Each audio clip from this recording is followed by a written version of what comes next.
I just want to thank you all so much for coming. It's just really great to see all of you and the support that you've given us, and the church members for taking good care of us and making the place so beautiful. And just a time to celebrate my dad's life. He was a great person, and you'll hear more about that from my sister-in-law Beth. But just thank you all for coming. We appreciate you.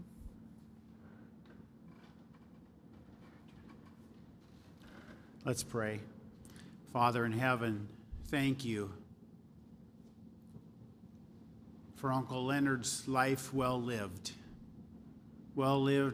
for you, for his family, for his church. Bless us as we celebrate his life today through this memorial service. May you get the honor and the praise and the glory. In Jesus' name we pray. Amen.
Good morning, everyone. I'm Beth Hendrickson. Leonard was my father-in-law. It's my privilege to be able to share the following with you today on behalf of our family. Leonard Wayne Hendrickson was born on November 3rd, 1926, to Augusta Wilhelmina Burmeister and Albert Carl Hendrickson in Muskegon, Michigan. He was the sixth of 8 children. Dad attended Cedar Lake Academy in Michigan, where he roomed with a certain Russ Thomas. In his senior year at Cedar Lake, he was drafted into the Army, but before being shipped overseas to Korea, he had the opportunity to transfer to the Army Air Corps, where he worked as an officer's payroll clerk. He and Russ Thomas remained friends through all of Dad's military years, and their friendship proved to be life-changing. While on furlough from the Army Air Corps, Dad traveled to Michigan camp meeting to see Russ, and there he was introduced to Russ's sister, Crystal Thomas. Dad recalled, "I forgot all about Russ after that and spent all my time with Chris." Dad wrote many letters to Mom while he was in the military, and Linda recently found a box full of letters from Dad that Mom had saved through all the years. He obviously had fallen head over heels for her. Dad married his sweetheart, Crystal Grace, on July 10th, 1948, in the town of Hope, Michigan. By the way, best friend and now brother-in-law, Russ Thomas, married Faith Cox, who was one of Mom's good friends. So now they were complete with Grace, Hope, and Faith. Mom also introduced her good friend Eula to her brother Bud, and they enjoyed many good years together. Shortly after they moved to Berrien Springs, so Dad could attend Emmanuel Missionary College, now Andrews University, in June of 1950, they welcomed their first child, Linda Lee. Richie Albert came along in 1952, Wayne Leonard in 1955, and Tommy Joe in 1957. After Linda was born, Dad hired on at Baroda Hardware, where he learned to repair appliances. Dad was pretty good at fixing things. Dad recalled that when television first came out and they got their first call that a customer purchased a TV and it wasn't working, Dad's boss asked him if he thought he could fix it. "Well, I can go look," he said. He loaded a box full of vacuum tubes and took off. He found a schematic on the back of the TV, replaced a couple of tubes, and bingo, it had worked. Pleased with Dad's results, his boss declared Dad as their official TV repairman. Dad was very proud of his new position. He loved visiting people in their homes. Later, his boss sent him to an electronics school in Grand Rapids, Michigan. In addition to Dad's work for Baroda Hardware, he also became an electrician, enabling him to wire houses in his spare time. Wayne and Rich both helped Dad with some of these houses. Somewhere along the way, he also learned to install TV antennas.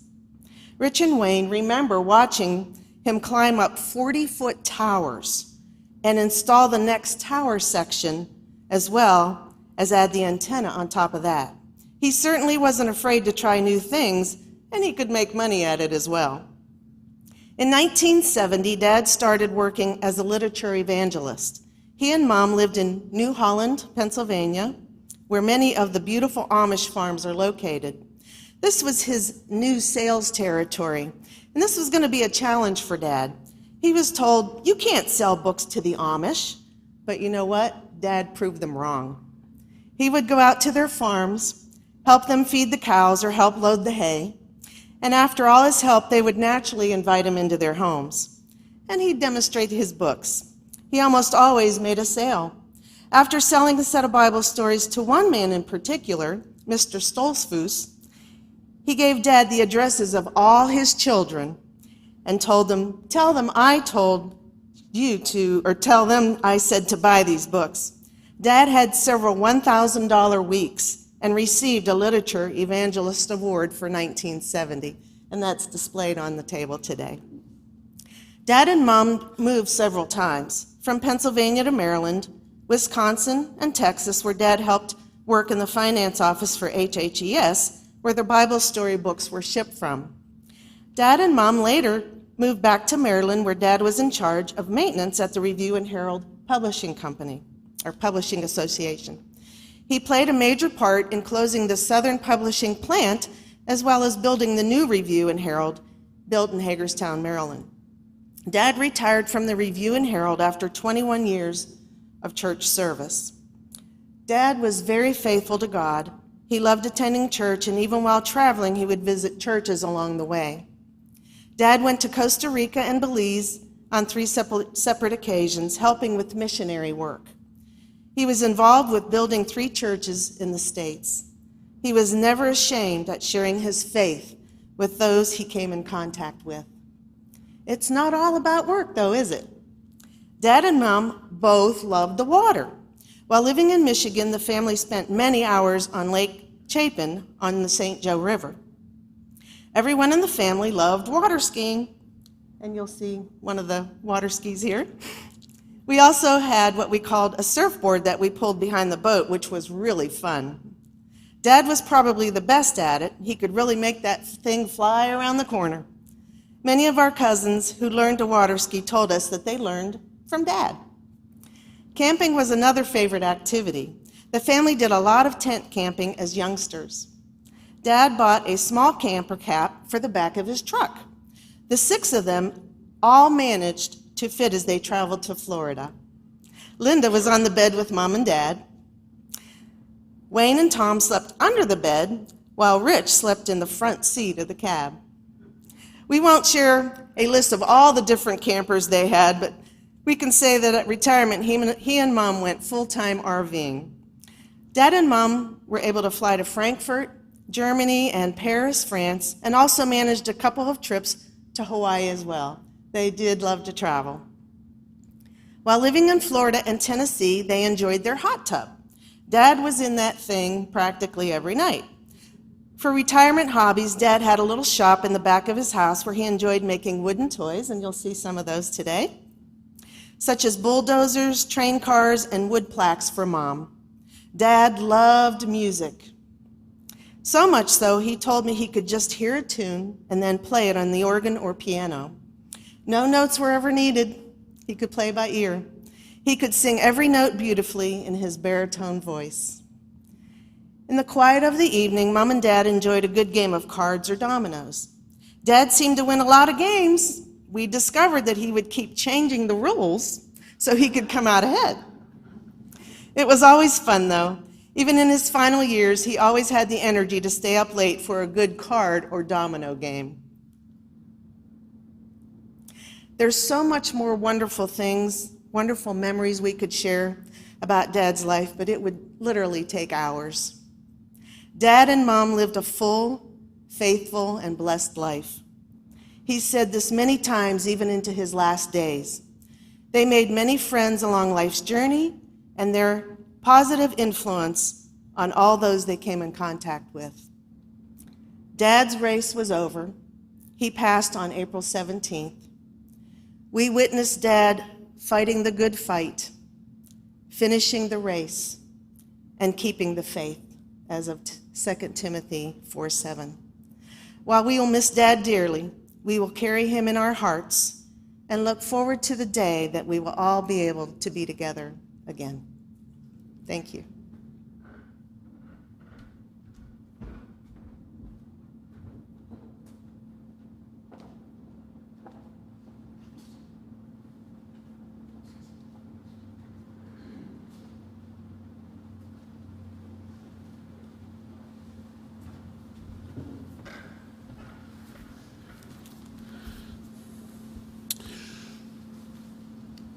Matthew Henry, who is best known for his commentary of the Bible, in his last words, he said this: "You have been used to take notice of the sayings of dying men.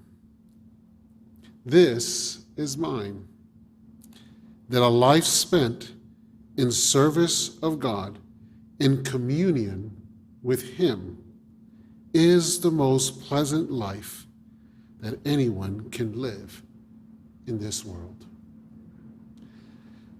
I saw that quote and I thought of Leonard. It reminded me of him.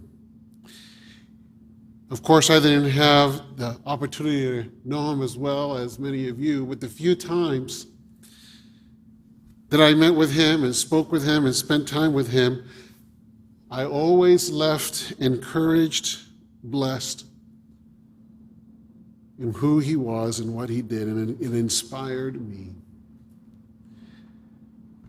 He was filled with stories, but the biggest one was how he liked to share his faith, how he tried to find an opportunity to tell people about the Lord that he loved.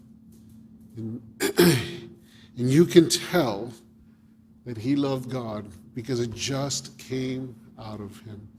And also in the way he enjoyed life. So today we come to celebrate and to honor the life of Leonard Wayne Hendrickson. And I want to do that by looking at a parable. It's a parable of Jesus. And that parable is found in Matthew chapter 25. It's actually part of a larger section in which Jesus is talking about his second coming. And it's chapter 25, verses 1 through 12, and it's a parable of the 10 virgins. And I just want to read through that again and remind ourselves of that story, or familiarize ourselves with that story. Matthew 25, verse 1, "The kingdom of heaven shall be likened to 10 virgins, who took their lamps and went out to meet the bridegroom." Now again, we know by the greater context that Jesus is talking about his second coming. But the idea of waiting for the bridegroom is a biblical theme of waiting for Christ to come. The Bible illustrates this relationship, this reunion, this coming together as Christ being the bridegroom and the church being the bride. And so we know that's the context. It is the one that Paul refers to in that famous text, 1 Thessalonians chapter 4, verse 13 says, "But I do not want you to be ignorant, brethren, concerning those who have fallen asleep." Right? Paul is directly talking about why we have gathered here today. He says, listen, I don't want you to be ignorant. I don't want you to be misinformed about those who have fallen asleep. He continues, "Lest you sorrow as others who have no hope." And we do sorrow even in our hope, but we have hope in our sorrow.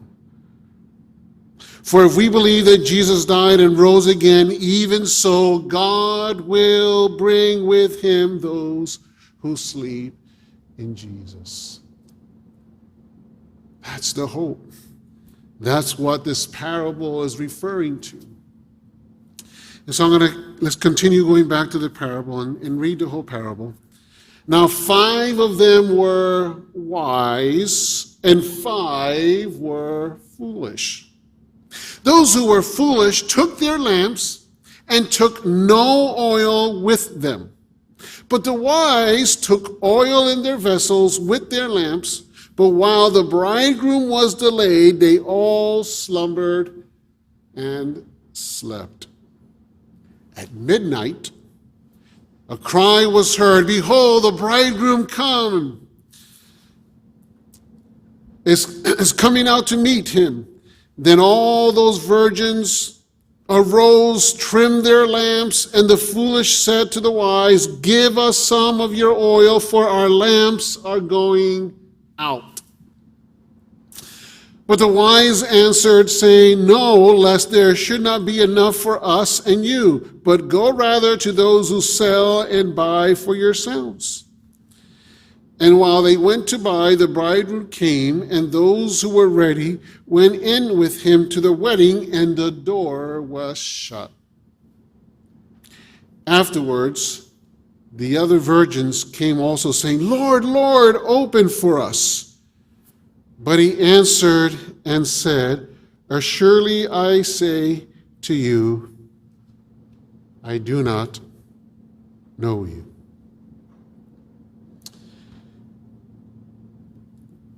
You know, in this parable, in that closing statement is part of the message that Jesus is trying to convey to us, where he says, "I don't know you." Now that seems strange, right? Because God knows everything. Right? Actually, the Bible tells us that God knows us better than we know ourselves. Right? He knows the number of hairs on our head. But yet, here in this parable, part of the main point is, I don't know you. See, there's 2 types of knowledge. You're familiar with this. There's knowing about somebody, and then there is knowing the person.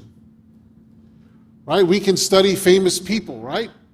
We can learn all about famous people. We can learn where they were born, what happened in their life. We can pick up a biography and read about them. We can know all about them, but that does not mean that we are known by them.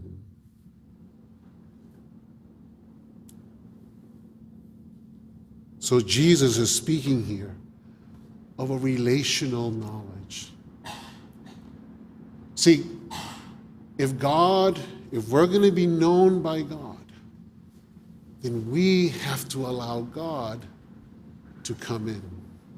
We have to choose to be in a relational connection with God.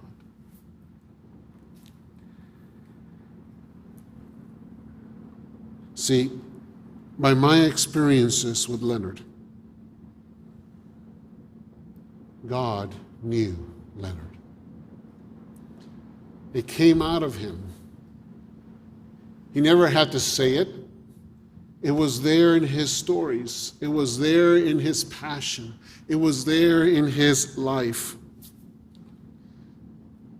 Because he had communion with God. He was known by God. And God wants to know all of us. And today we have Leonard's testimony for us. See, God doesn't want us to be, live our lives in religiosity. He wants us to be in a loving, connecting relationship with Him.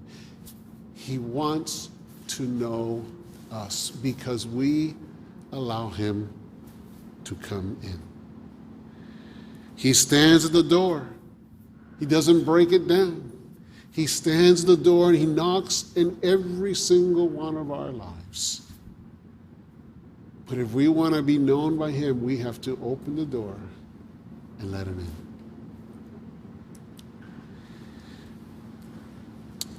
So we gather today to thank God for the gift that Leonard was. To celebrate his life, to celebrate the memories, right? To celebrate the enjoyment, the fun, the games, the RVing, time at the lake. To enjoy all those wonderful times and memories. And so we gather to celebrate that and to celebrate and thank God for the gift that was Leonard in our lives. Remembering the joys, remembering the challenges, remembering the time together, the fellowship. But Ecclesiastes 9:5 says this: "For the living know that they will die, but the dead know nothing. And they have no more reward, for the memory of them is forgotten." Today we will be sharing memories of Leonard. But unfortunately, as time goes by, and those who knew Leonard personally, their memories will fade as they go to sleep. Unfortunately, those memories will be forgotten, and all that will be left is maybe a search on Ancestry.com or looking through some pictures in which you're not personally involved in, or to maybe read a story in which you're not there but only hearing the memories of others. And so the future generations, that's all that's left. But I do not want you to be ignorant, brethren, concerning those who have fallen asleep, lest you sorrow as others who have no hope. For if we believe that Jesus died and rose again, even so God will bring with Him those who sleep in Jesus. Even though the memory of those that we love may fade from our own minds because we have passed on, we have a hope in which those memories will be realized, not in a mental faded way, but in the embrace and the kiss of those we love. That's our hope. That's the promise that God is giving us. And I know I would be remiss if I didn't say this, because I know Leonard would want to say it. Leonard's message will be to you today: be known by God. Be known by God, so that we can celebrate together, not in memories, but in that embrace, in sharing stories with each other. Leonard's journey in this world is over, but his message to you is: join me on the journey that's coming. Choose to be known by God. Leonard.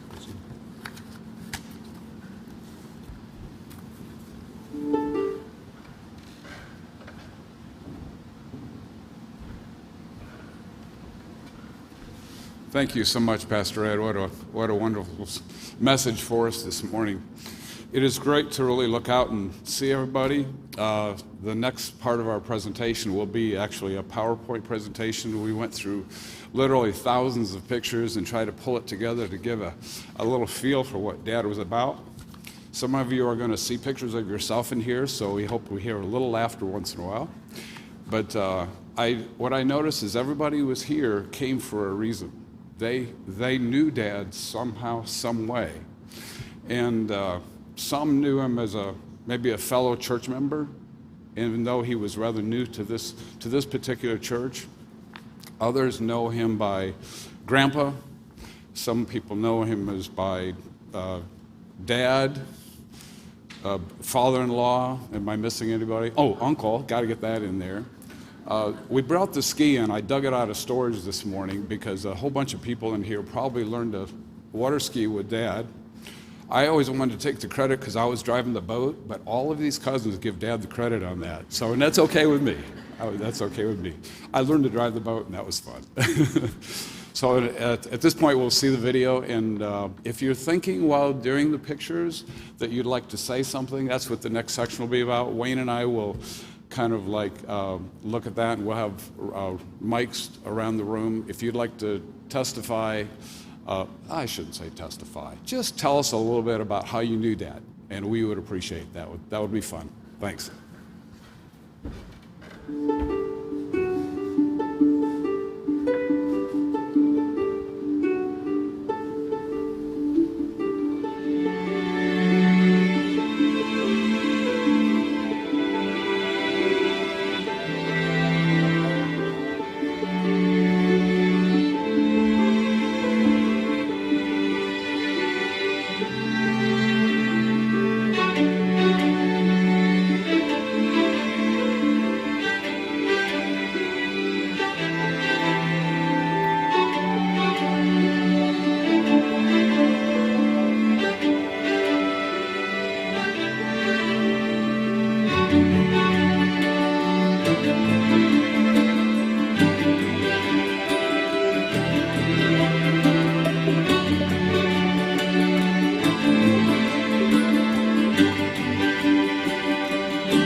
Are you a little convinced, if you weren't before, that Dad loved God? God loved his family? And he knew us. Come on up, Wayne. We need to stand here because we have a live audience out there in the internet somewhere. Yeah.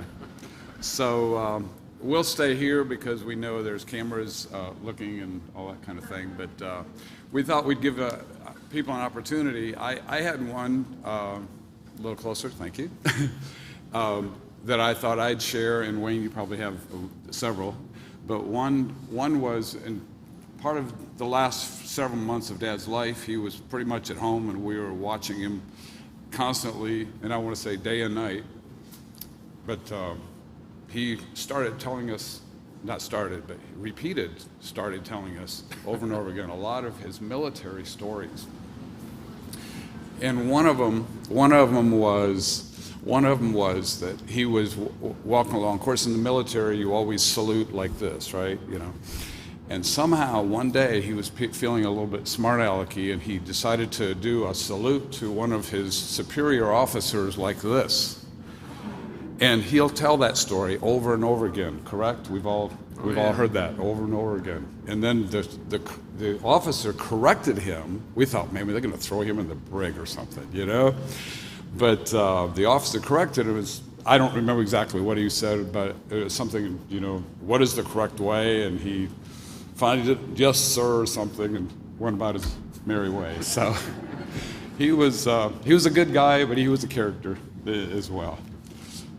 Take it away. Well, one of the things that had crossed my mind when Rich was talking earlier about the water ski, who here did Dad teach to water ski?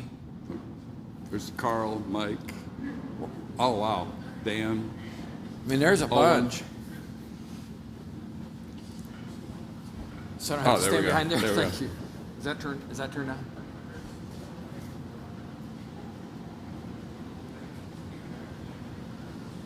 All right. How do I turn it on? Nothing yet. Oh, there it is. There we go. Okay. Anyway, I was just curious how many there was. I don't know. Did we ever count roughly how many people we think he's been taught to ski? I don't remember, but like at some of the reunions, we'd have the cousins almost lined up so that we could efficiently do it. That we would have a line up with a pair of skis and an extra rope, and we would an extra rope, and we'd come by, drop a rope, pick up a rope, and then the next person would go for a loop around. That's the only way to get. You got to remember these Thomas reunions too had a lot of people there because it's a very large family. Am I correct? Bruce? Thomas's. We would often have. How many? I don't remember. We would often have 80 people there for How a many? meal. 80. 80. Like 80 for a people meal. there. Yeah. Okay. There is a picture somewhere, and I would love to find this picture, but there is a picture somewhere up at Thomas Shores where we put 12 of us behind a boat on one ski. Am I right, Bruce? It was all of his cousins. Do you remember who was in it, Bruce? Well, there would have been, I know there would have been you, Carl, myself, Rich, Kendall, Levon. Levon was in there. Tom was probably in it. Who? Ed? Oh, Ned. You're yeah, dead. that would make Yeah, sense. Yeah. But anyway, there's a picture somewhere, but we have no idea where that picture is. But I would love to find that picture. I think we did a count one time. It was over 100 because with Dad being in the literature evangelist, and he was a district leader for a while, and he would have rallies, invite everybody, and he'd take them out on the boat, and he taught a lot Taught of 'em how to ski, the yeah. kids, the family's Yeah. kids too. And he enjoyed it. Oops, I'm getting too close. Ooh. Careful with this. But Dad loved to help. He loved to build. I can. Rich and I've had this talk several times that there were some good things about Dad coming, and there was not some things that were not so good about Dad coming. The thing that was not so good about it is it cost us financially every time. And the reason is he always had to help us do something. I know he helped me build a shed. He helped me build out our basement He did some work for you. Yeah, this was not water skiing. This is when he'd come visit at your house. There was always something he wanted to do, keep him busy. He didn't just sit there and watch TV or something. No. So, like, Dad came to my house in Texas, and we were doing some building or whatever, and I had to go out and get a whole bunch of fans and stuff like that. So every time he'd come, it cost me about $500 or $600 of home improvements so he could put that stuff up. So he gave him something to do. So kept him busy. You saw his camper, and it was kind of funny. Before they had that particular fifth wheel, they had looked at one. It's called State Line RV. It's on the edge of Maryland and Pennsylvania. And they had looked at this fifth wheel, and they called me, and they said, "Oh, we bought this," and I think it was a Wilderness. I think it was a Wilderness fifth wheel. And I said, "Is there any chance that it had a little damage in the front, on the very front, on the nose of it?" And they said, "Yeah, how'd you know?" I said, "I looked at it a week ago." They bought it. But they had that for a few years, and they took it out west. Them and Mom and Dad and Uncle Bud and Aunt Eula. They took it out west, and they were gone on this trip, and they bought a new one while they were out there. But I want to say Colorado. I'm not sure on the state where they stopped. But there was a church, and they wanted to go to church there. And when they got in, this church had campsites set up for people who were visiting. Well, the problem was that the electric wasn't working right. Dad fixed it. So Dad fixed it. So let's hear from you. Let's hear from you. You guys have been thinking about it a little bit. Okay, good one. Wayne, you pick. Go. Right in the back.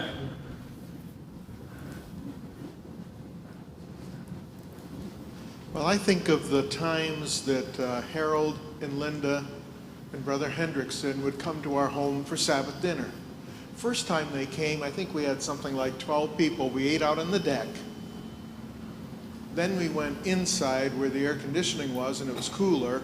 And I soon learned that Brother Hendrickson would prefer to be outside where it's warmer as opposed in the inside where the air conditioning was going. So the next time we invited them for Sabbath dinner, we ate inside at the dining room table, but then we had the wisdom to say, let's go out on the deck to visit. So we put our chairs in a circle, and that second time we had, I think it was 9 people there, including Dan, and including Linda Ronner and her husband Harry. Now, Rita had invited Linda, and I said to Linda, you can come if you bring Harry. If you don't bring Harry, you can't come. So she brought Harry. Harry is not a member of the church, but he was a good friend of Rita and I. We ate lunch with them several times in restaurants.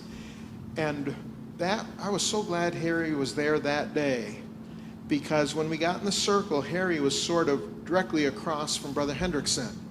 And Harry had the wisdom to ask Brother Hendrickson about his military service. There you go. And boy, that opened up the door. The first time they came to our house, I don't think Brother Hendrickson said a word, and I don't think I said a word to him. But boy, that second time I realized he could talk and talk and talk. Told us all about the military service. He was very proud of that. And then they came one evening for dinner at our home in the evening. And it was, I don't want to say winter. We don't have winter here in Tennessee, but as close as we get to winter here. So we had the electric fireplace on. And we made sure we put Brother Hendrickson right near that electric fireplace so he could stay warm. Yeah. And those were the 3 times they were at our home. And that's when I first realized that Brother Hendrickson could actually talk and had something to say. I teach the lesson every week here. And so after that, when they would come, I would always make sure I had some kind of question specifically for Brother Hendrickson to answer. And he would answer it. So I haven't known him anywhere near. Neither Rita and I have known him anywhere near as long as some of you. But those are our memories of him. And we were grieved when we heard that he had passed away. But I'm glad we have a chance to remember him now. Thank you so much. All right, who are we going to next? All right, Darling. Yeah, even though I've known Wayne and Rich since Academy, I didn't get to know your dad until we worked at the Better Living Center, where Dwayne and I worked with him there for 4.5 years. And he always wanted to do something. As his abilities decreased, he still found a way to be useful. But the thing that sticks in my mind the most, that you made reference to his appliance repair. Back in 2013, we were getting ready to go out west, and our washing machine quit working correctly. It would not spin. Anyhow, he came over one time to play games, to play cards, and I had talked to a repairman. He says, "Don't let anyone touch it. I'll get out there sometime and fix it." Well, your dad wanted to look at the washing machine, so we pulled it away from the wall, but I said, "Don't touch." He didn't touch, but he must have had a magic look in his eye. Because when we pushed it back to the wall, and I had to do a load of laundry before we left on vacation, that thing worked perfectly. And it worked for the next 8 years, even though he didn't touch it. So he had magic in his eyes. He must have given it the evil eye, saying, "You work or else." God blesses in many ways. All right, this is good. This is good. I remember the very first time that Linda and Leonard and Harold came to this church, and I don't know at what point Brother Hendrickson started coming, but I enjoyed very much his expression. Always, I could see the gentleness in his face, but also I didn't have the opportunity to hear him talk, but to hear him sing.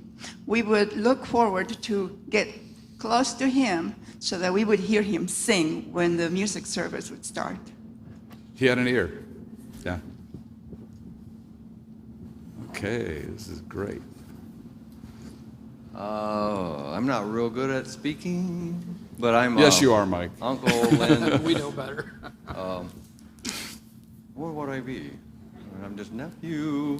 My dad is Uncle Lynn's younger brother, and they went to school together.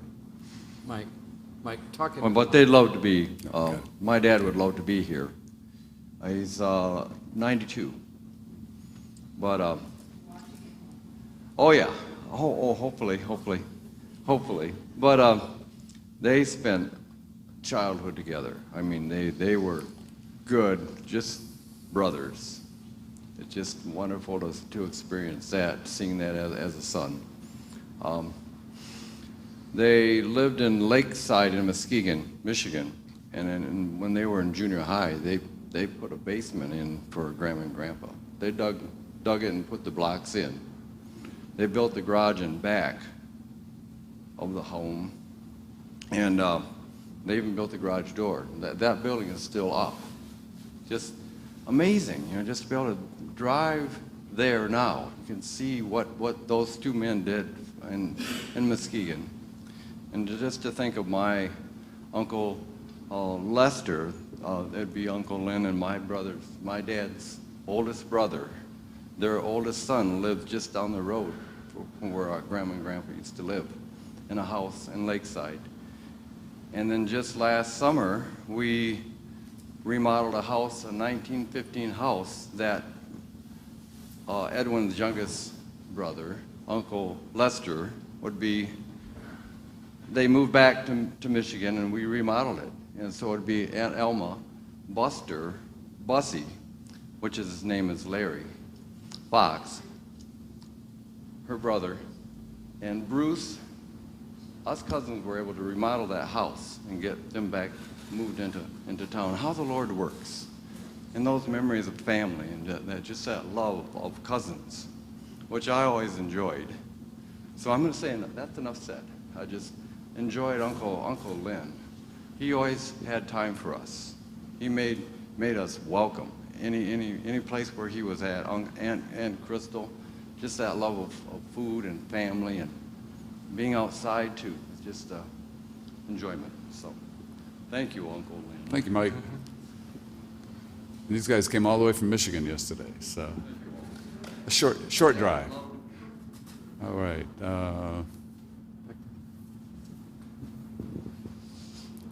Well, I'm another Hendrickson cousin.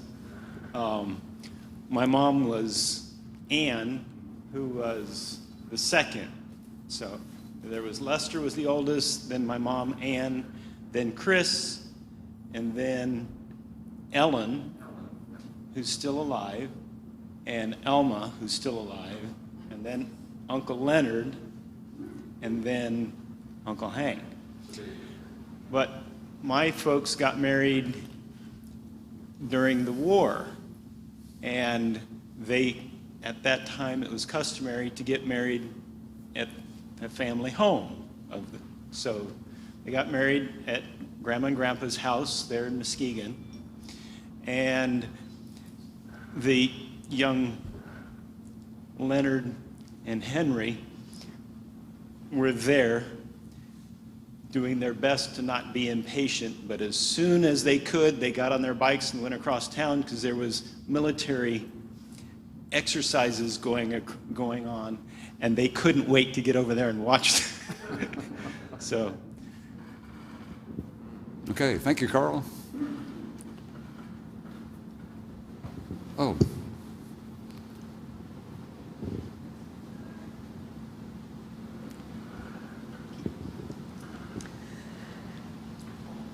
Dad was really very special to me. I lost my own father when I was just 13 years old. And Dad Hendrickson was my papa. And he loved me, and I knew it. And he would tell me all the time how special I was to him and Mom. And he certainly was to me as well. So I knew Papa even longer than I knew my own father. And I will love him with all of my heart forever. And Papa taught me a lot of things, but mostly family, forgiveness, love, patience, and kindness. So thank you, Papa. Oh, thank you, Bethany. I'm from the Tellico Church, and I remember meeting both Crystal and Leonard, and they were just such sweet souls. And Leonard, he just always had a warm embrace and smile, and I just missed that. We were both literature evangelists at one time, and we connected on that. And then we took them sailing, and they enjoy that with the Pomeroys, and it's just a sweet memory. Hi. And yeah, he would be greatly missed. Yeah.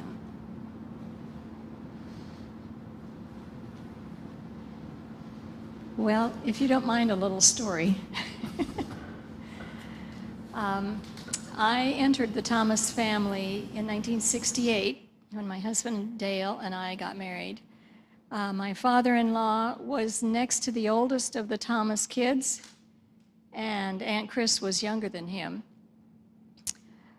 It was known very well back then, especially by my husband, that Uncle Len and Uncle Bud could sure do a lot of foolishness. So when it came time to plan our wedding, my husband kept saying, we've got to do something to split these guys up. We've got to do something. Especially, yeah, Uncle Bud, we loved him, but Uncle Bud he had a lot of foolishness too. And so we asked Aunt Chris and Uncle Len if they would help us in our reception, especially to help us get away from Uncle Bud. We kind of had to separate them, you know. And so between my husband and Uncle Len, they came up with the idea that during the reception, we were going to, put on some clothes that showed what our parents might have looked like at their wedding, and then go back and change, or maybe first one was grandparents, the second one was parents, and then the third time,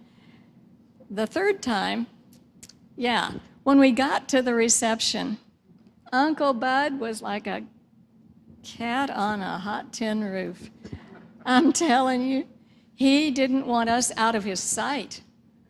And they had hidden our car, I don't know how far it was, about 20 miles, 10 miles away or something anyway. And we changed our clothes, and Uncle Bud was ready to come back in there with us when we were changing, and Uncle Len kept saying, no, you can't go in there. They're changing clothes. Well, come on, and he kept Uncle Bud under control. So we came out the second time with clothes, and as we were going back to change into our getaway clothes, which Uncle Bud didn't know, Uncle Len passed my husband the keys to his car. And so we took Uncle Len's car after we had changed quickly, and we got out of there as fast as we could. And he told us later, he said, Uncle Bud just could hardly wait for us to come back, and we didn't come back, and we didn't come back, and we didn't come back. And Uncle Len couldn't restrain him any longer. He went tearing back there to where we had changed, and we weren't there. And he goes, "They're gone! They're gone!" Well, that night, Uncle Len and Aunt Chris invited us to come to their house because we didn't really have a place to stay with a lot of, we didn't have much money. And we stayed in their camper. It was a pickup truck with a camper on the back. Yeah? And that was our honeymoon night. We loved Uncle Len and Aunt Chris.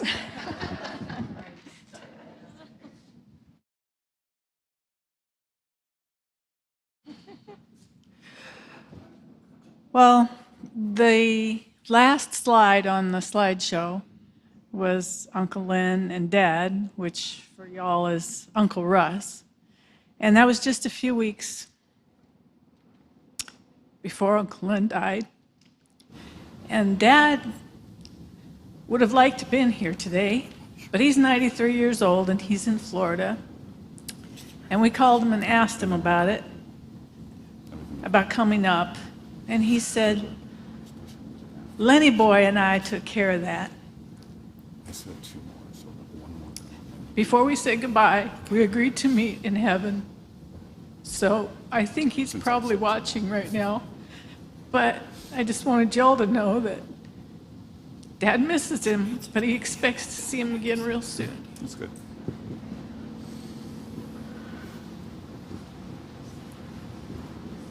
Okay, was there another one? Was there another one then? If not, Harold's time. Okay, good. As some of you knew, Dad lived with us for a few years. As he got where he could hardly walk sometimes, and his memory was a little rusty, like some of ours anyway. But there's one thing that he could do, and he insisted on doing that, and that was mowing. Now, you get him on that tractor, you better get out of his way. One speed, now as hard as it would go. Now, I got a commercial mower, but I had to push on it to get ahead of him. And if you planted shrubbery, post around it, because if you did, it was gone. Shrubbery was a nuisance. So he would mow, and I'd give him the flat places and the easy places to mow, and I would mow the rough places. And keeping, in sight. Well, he scared me one day. I looked up, and there sat the mower, and he was laying down beside it. I thought, uh-oh, now what's happened?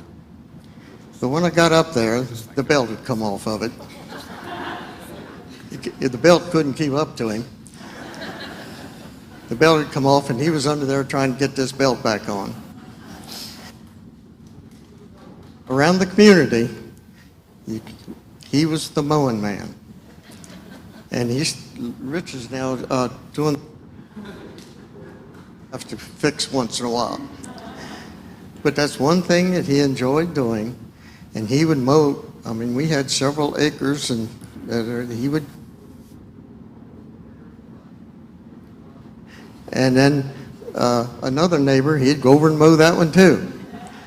So he had one thing that he really liked that he could do, and he did a job of it. Good job.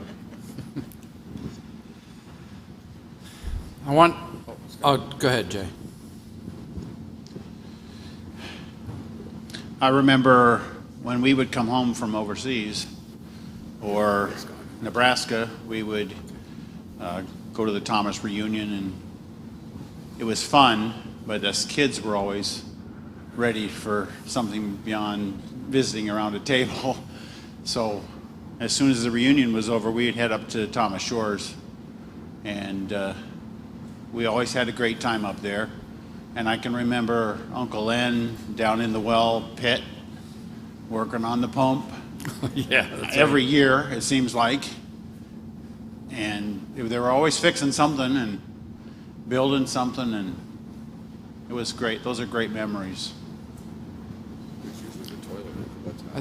Go ahead, Scott.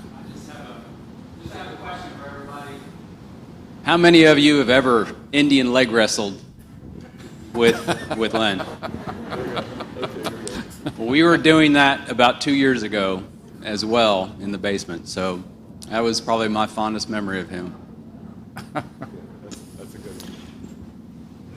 I just wanted to thank everyone for your contribution, for your testimony, for your stories. It's really been appreciative.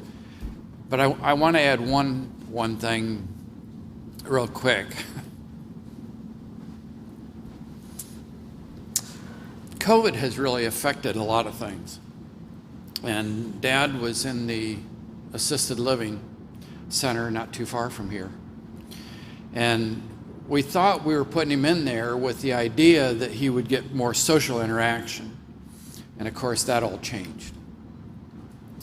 But while we were there, or while he was there, I should say, the only thing you could do is do window visits. And so we would sit outside and talk through the window the best you could. And of course, he kept saying, just come around and try to sneak in the back or that kind of thing. But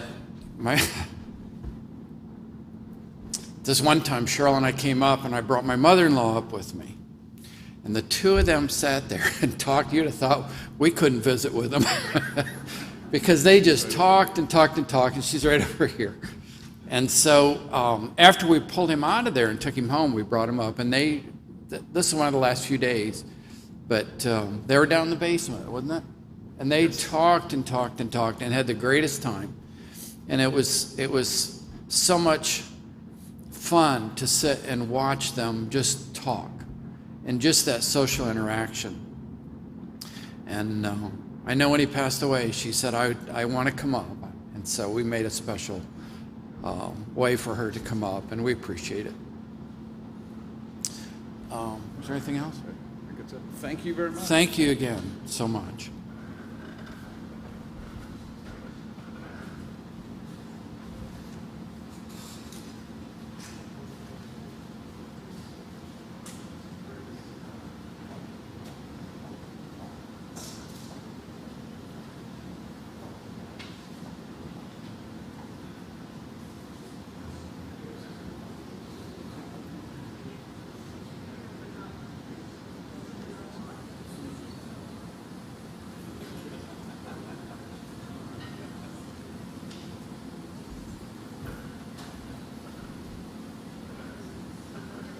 We'd like everybody to stand and sing with us. When the words are up.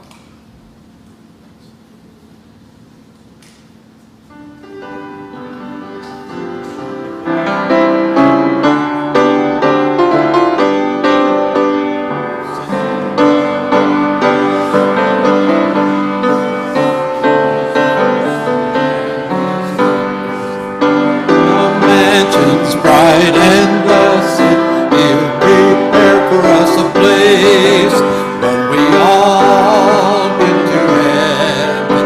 What a day of rejoicing that will be when we all see Jesus. We'll sing and shout the victory. While we are rejoicing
will open, we shall tread the streets of gold. When we all get to heaven, what a day of rejoicing that will be. When we all see Jesus, we'll sing and shout the victory. When we all get to heaven, what a day of rejoicing that will be. When we all see Jesus, we'll sing and shout the victory.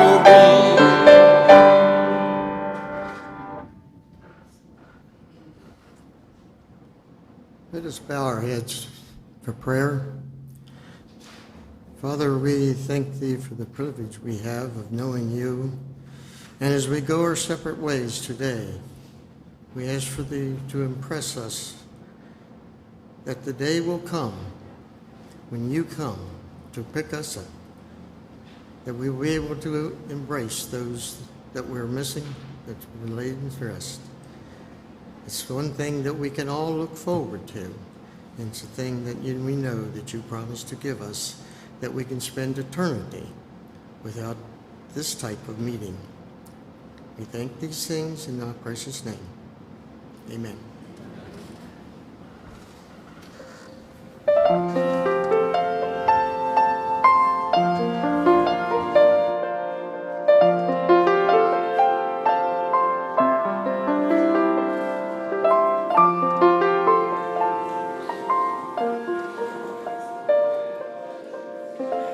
Sides.